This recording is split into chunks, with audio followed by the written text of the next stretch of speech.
Mēs zinājām, ka Jēzus ir Kristus, dzīvā Dieva dēls, apsolītais ķēniņš, kam jānāk pie Izraēla tautas tā kunga vārdā.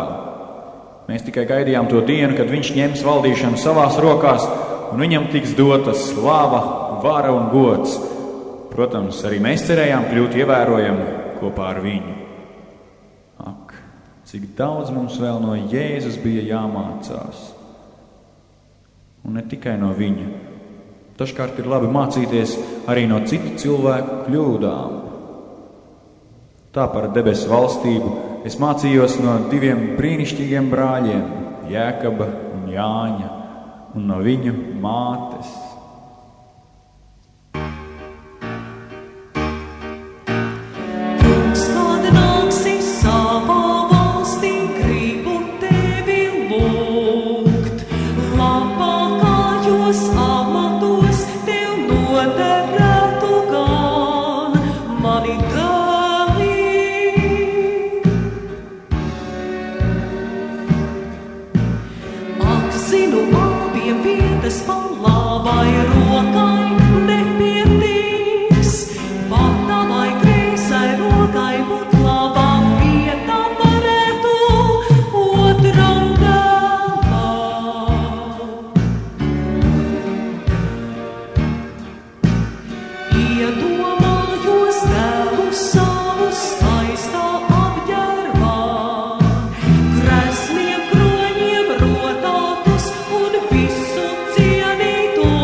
Savā izvēlē, mans kungs.